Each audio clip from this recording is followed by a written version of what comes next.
आज हम लोग पढ़ेंगे किसी विलयन का कंसंट्रेशन कैसे ज्ञात किया जाता है, means way of expressing the concentration of solution.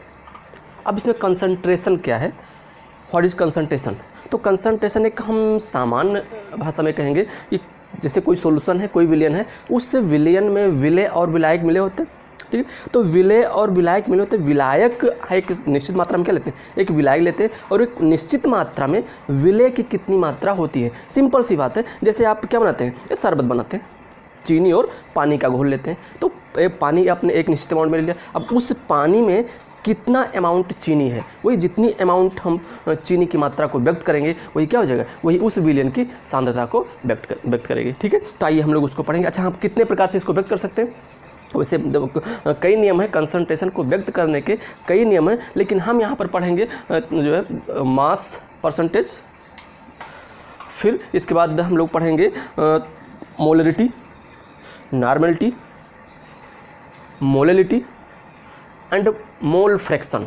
तो 5 टाइप से हम किसी भी सॉल्यूशन का कंसंट्रेशन ज्ञात करने के लिए यहाँ पढ़ेंगे, ठीक है। तो आइए हम लोग आगे बढ़ते हैं। Way of expressing the concentration, way of expressing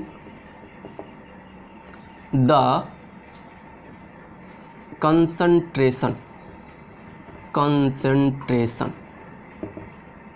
okay, how many type of express the concentration of solution? 5 types. First, mass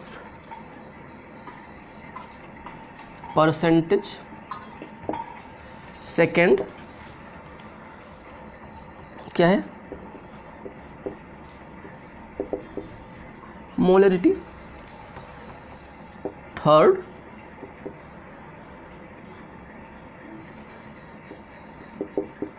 molality. Fourth,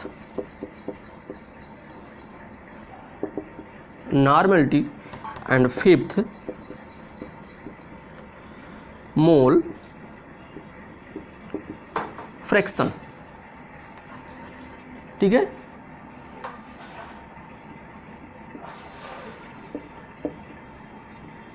द्रव्यमान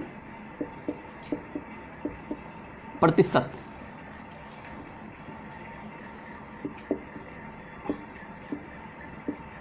मोलरता, मोललता,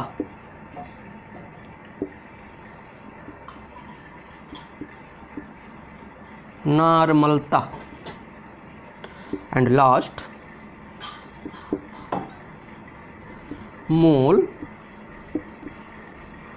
प्रभाज। तो हम एक एक को इसको बारी बारी से पढ़ेंगे, ठीक है। हम इसे एक एक करके बारी बारी पढ़ेंगे।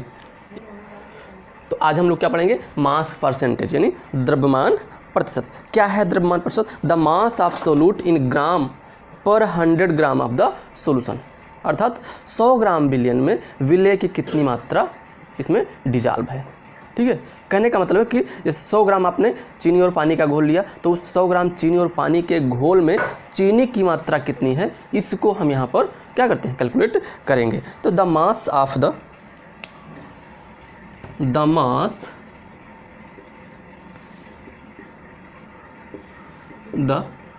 Of the solute, the mass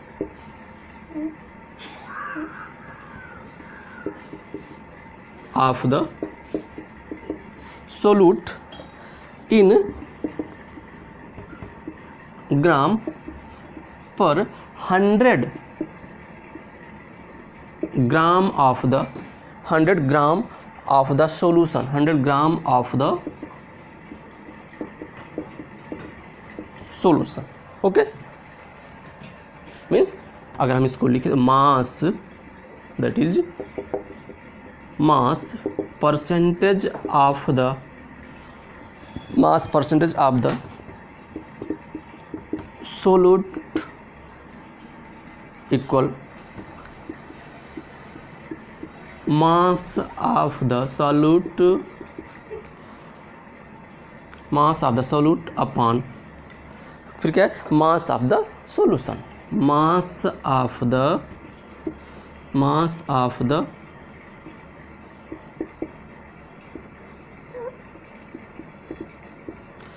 the solution. जैसे कि हम यहाँ कहते हैं कि 10% क्या ले गया, 10% हमने HCl ले लिया, 10% क्या लिया, HCl सॉल्यूशन ले लिया, ठीक है। अब 10% HCl सॉल्यूशन मीन्स इसमें क्या है कि इसमें 10% यहाँ पर HCl है, क्या है, 10 ग्राम इसमें क्या मिला है, HCl मिला है, ठीक है।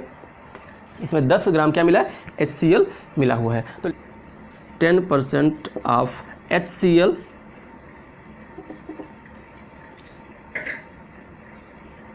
10% of HCl means that 10 gram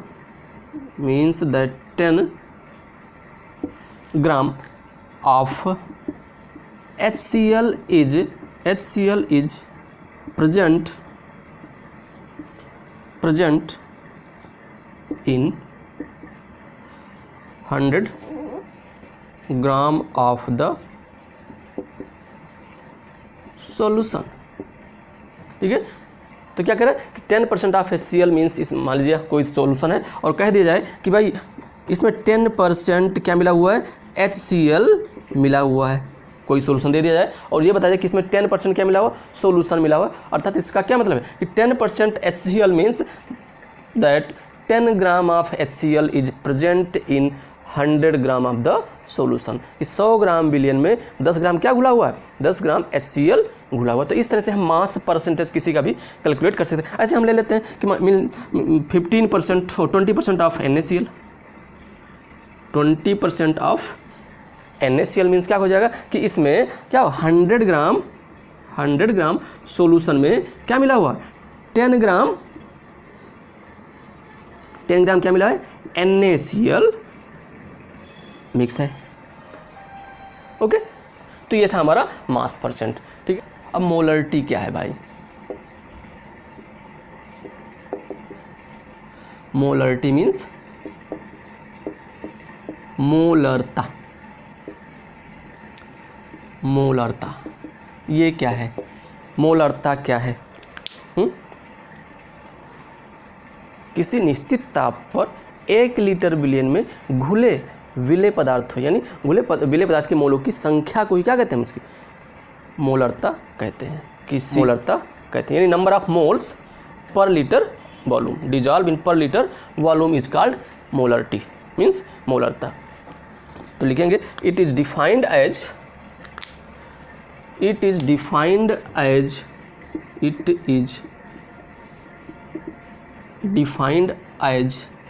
eight होता है certain temperature the number of moles of solute dissolve in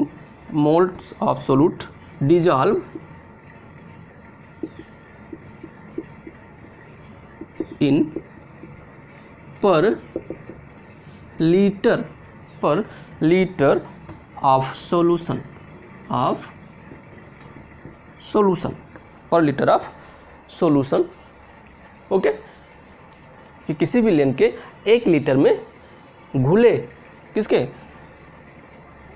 विलेय के मोलों की संख्या को क्या कहते हैं, हम मोलरिटी कहते हैं। डिपेंड हम कह सकते हैं it is depend on temperature, it is depend on temperature. अच्छा डिपेंड करता है कैसे, तो अगर डिपेंड करें तो क्या करेगा, मोलरिटी क्या होगा, मोलरिटी इंक्रीज करेगा, कब इंक्रीज करेगा, जब हम टेम्परेचर को क्या करते हैं, डिक्रीज करेंगे। Molarity increases on decreasing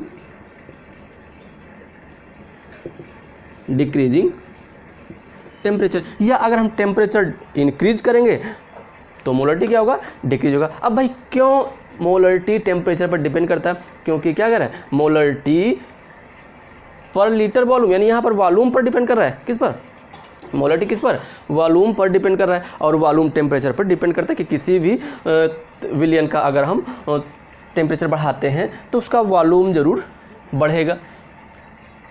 temperature और वॉल्यूम क्या होते हैं, डायरेक्टली प्रोपोर्शनल होते हैं। अगर हम टेम्परेचर को बढ़ाते हैं तो वॉल्यूम उसका इंक्रीज करेगा, और अगर वॉल्यूम इंक्रीज करेगा तो मोलरिटी क्या होगा, मोलरिटी डिक्रीज होगा। क्योंकि हम यहाँ मोलरिटी का फार्मूला अगर देखें तो मोलरिटी इक्वल क्या होता है, molarity equal moles of solute upon moles of solute upon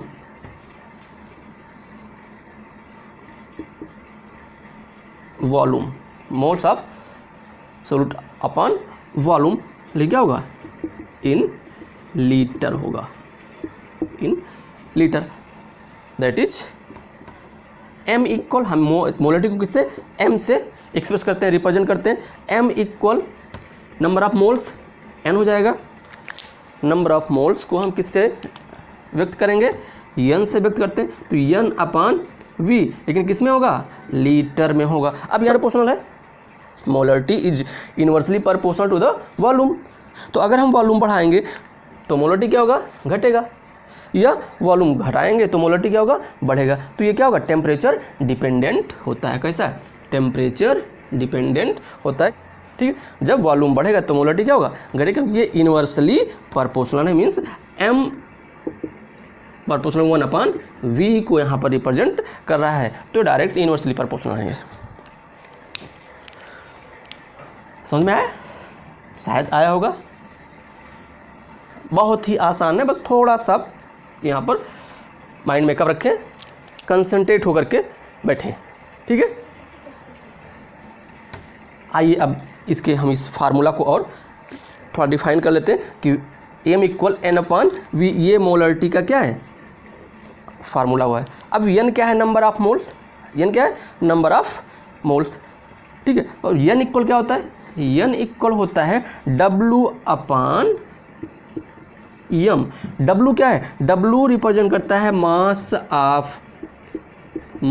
of solute, mass of solute in gram. और m क्या रिप्रेजेंट करता है, मॉलिक्यूलर मास। क्या है, मॉलिक्यूलर मास या molecular weight, molecular weight of किसका, सोल्यूट, मॉलिक्यूलर मास और molecular weight of solute, ठीक है।